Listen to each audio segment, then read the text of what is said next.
మీరు ఏదన్నా ఉన్నా మీరు చెప్పుకోండి, సమాధానం చెప్పుకోండి. మా విషయాలు మేము ప్రజల్లోకి తీసుకుపోయేదానికి మేము ముందుంటామని చెప్పేసి కూడా నేను చెప్పడం జరుగుతూ ఉంది.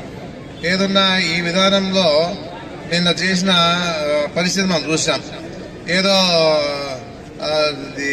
పిచ్చాసుపత్రి నుంచి ఏ విధంగా పరిగెడతా ఉంటాడో బయటకు వచ్చేసి ఆ విధంగా పోలీసులు వెంటబడి పట్టుకొని లోన్ చేసే పరిస్థితి తీసుకొస్తారు.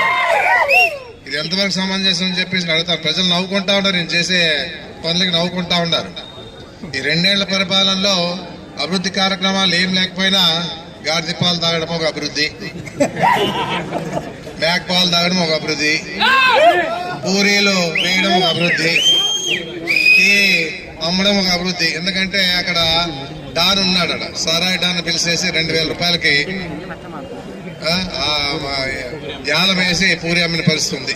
ఇంత అధ్వానంగా ఈరోజు ఇంతమంది ఎమ్మెల్యేలు ఆదంలో ఉన్న ఎమ్మెల్యేలుగా పనిచేసినా ఏ విధంగా కూడా ఈ విధానంలో ఇప్పుడు కూడా పోలే.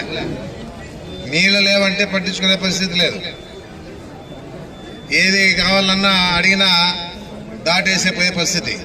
నీవు దీని మీద దృష్టి పెట్టాలి కానీ ఏదో నీవు 4 గంటల వరకు టైం ఇస్తాను, మీరు వస్తారా, లేకపోతే నేను 5 గంటలకు వస్తానని చెప్పేసి నువ్వు ప్రకటన చేయడం చాలా తప్పని చెప్పడం జరుగుతూ ఉంది.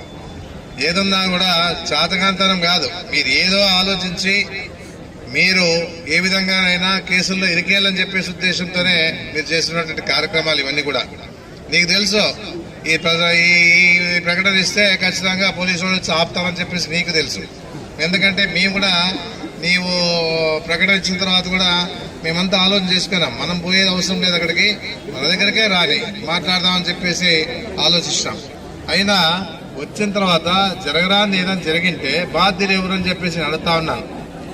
రేపు మిలాడి నబి వస్తూ ఉంది, గణేష్ నిమజ్జనం వస్తూ ఉంది.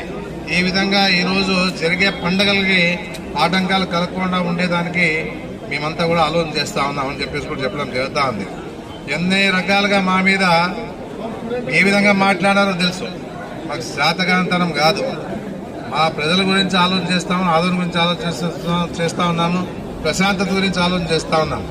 అంతేగాని దాన్ని శాతకాంతనంగా భావిస్తే అది మీ పొరపాటు అని చెప్పేసి చెప్పడం జరుగుతుంది. ఎందుకంటే ఏదో మాట్లాడుతూ ఉంటారు, తెలుసుకుంటారని చెప్పేసి ఉద్దేశంతో మేము అనుకుంటూ ఉంటాం. అయినా వాళ్ళకి ఇంకా బుద్ధి రాకపోతే కాలమే నిర్ణయిస్తామని చెప్పేసి కూడా నేను చెప్పడం జరుగుతూ ఉంది. ఏదన్నా మాట్లాడినా, ఏ పార్టీ వాళ్ళు మాట్లాడినా వ్యక్తిగతంగా కాకుండా పార్టీల పరంగా మాట్లాడే పరిస్థితిలో ఉండాలి. జగన్ దృష్టిలో పెట్టుకొని మాట్లాడేది ఏ జగన్ అనేది, ఒరే జగన్ అనేది ఏది పద్ధతి ఉందే అని చెప్పేసి నేను అడుగుతా ఉన్నాను. మీరెంత జగన్ మాట్లాడే అర్హత మీకు ఉందా అని అడుగుతా ఉన్నాను. ఏదన్నా గౌరవంగా మాట్లాడండి. మేము చంద్రబాబు నాయుడు గారు అంటాం,